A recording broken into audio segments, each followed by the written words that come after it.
একঘেয়ে মিষ্টি সুজি খেয়ে খেয়ে যদি বোরিং হয়ে গিয়ে থাকো, তাহলে আজকের এই রেসিপিটা অবশ্যই একবার ট্রাই করে দেখতে পারো। বাচ্চা থেকে বড় সকলেই প্লেট চেটে পুটে খাবে। হাই গাইস, আমি বিদিশা। আজ তোমাদের সঙ্গে শেয়ার করতে চলেছি ঝুরঝুরে ঝাল সুজির রেসিপিটা। চলো তাহলে দেখে নেওয়া যাক রেসিপিটা। গ্যাস অন করে কড়াই বসিয়ে দিলাম। এখন এর মধ্যে দিয়ে দেব 2 কাপ পরিমাণে সুজি। তারপর এই সুজিটা ড্রাই রোস্ট করে নেব। ছোট থেকে সেই একঘেয়ে মিষ্টি সুজি খেয়ে খেয়ে একদম বোরিং হয়ে গেছি। মিষ্টি সুজি খেতে আমার একেবারেই ভালো লাগে না, তাই ভাবলাম চলো আজ সুজি দিয়ে একটু চটপটা কিছু বানিয়ে নিই। সুজিটা আমার ড্রাই রোস্ট করা হয়ে গেছে। ওটাকে একটা থালার মধ্যে তুলে রেখে ওই কড়াইয়ের মধ্যে 1 চামচ সাদা তেল দিয়ে তার মধ্যে দিয়ে দিলাম কিছু চীনাবাদাম। চীনাবাদামগুলো ভালো করে ভেজে একটা বাটির মধ্যে তুলে নিতে হবে। তারপর ওই কড়াইয়ের মধ্যে আরও 1 চামচ সাদা তেল দিয়ে তার মধ্যে দিয়ে দেব 1 চামচ থেতো করে রাখা আদা। আদাটাকে একটু ভালো করে ভেজে নিতে হবে। আদা ভাজা হয়ে গেলে এর মধ্যে দিয়ে দেব কিছু কারি পাতা। কারি পাতাগুলো একটু ভেজে নেব।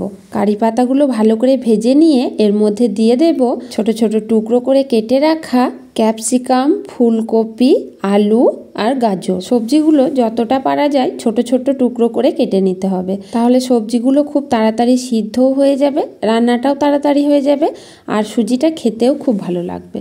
এরপর অল্প একটু নুন আর হলুদ দিয়ে অনবরত নাড়াচাড়া করে সবজিগুলো ভালো করে ভেজে নিতে হবে। এভাবে নাড়াচাড়া করতে করতে মাঝের মধ্যে একটু ঢাকা চাপা দিয়ে আবার কিছুক্ষণ পর ঢাকনাটা খুলে নাড়াচাড়া করে নিতে হবে। এভাবে ঢাকা চাপা দিয়ে সবজিগুলোকে ভালো করে সিদ্ধ করে নিতে হবে। এখানে কিন্তু সবজিগুলো সিদ্ধ করার জন্য কোনো জল ব্যবহার করা যাবে না, তাহলে কিন্তু ঝাল সুজি খেতে একেবারেই ভালো লাগবে না। সবজিগুলো কিন্তু আমার অলমোস্ট সিদ্ধ হয়েই গেছে।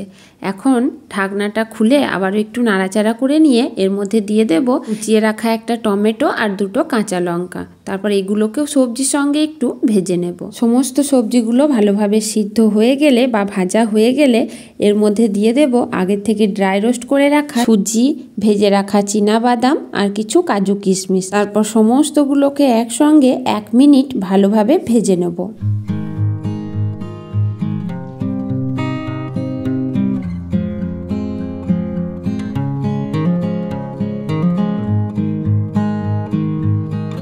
এখন এর মধ্যে দিয়ে দিচ্ছি 3 চামচ চিনি এবং পরিমাণ মতো নুন। এবার এই নুন চিনিটা ভালোভাবে সুজির সঙ্গে মিশিয়ে নিয়ে এর মধ্যে দিয়ে দেব পরিমাণ মতো জল। এখানে আমি যতটা সুজি দিয়েছি ঠিক ততটাই জল ব্যবহার করব। আমি এখানে 2 কাপ জল ব্যবহার করেছি। তারপর অনবরত নাড়াচাড়া করে সুজিটাকে ভালো করে সিদ্ধ করে নিতে হবে। ঝাল সুজি বানানোর সবথেকে ইম্পর্টেন্ট জিনিস হচ্ছে এই জল দেওয়াটা। জলের পরিমাণটা যদি ঠিকঠাক দেওয়া যায় তাহলে ঝাল সুজি একেবারে ঝুরঝুরে আর খুব সুন্দরভাবে তৈরি হবে। ঝাল সুজি আমার একেবারে রেডি। এবার গ্যাসটা অফ করে একটা ঢাকনা দিয়ে এটাকে সম্পূর্ণভাবে ঠান্ডা করে নেব। সুজিটা ঠান্ডা হওয়ার পর একটা প্লেটের মধ্যে তোমাদেরকে ঢেলে দেখাচ্ছি। দেখো কতটা সুন্দর এবং ঝুরঝুরে তৈরি হয়েছে আমার ঝাল সুজি। এটা দেখতে যতটা সুন্দর লাগছে, খেতে তার থেকেও বেশি টেস্টি হয়। চটজলদি সময়ে বাচ্চা থেকে বড় সকলের টিফিনের জন্যও কিন্তু তোমরা এই রেসিপিটা ঝটপট বানিয়ে নিতে পারবে। আজকের মতো টাটা, আবার হাজির হয়ে যাব এইরকমই নতুন কোনো রেসিপির সাথে।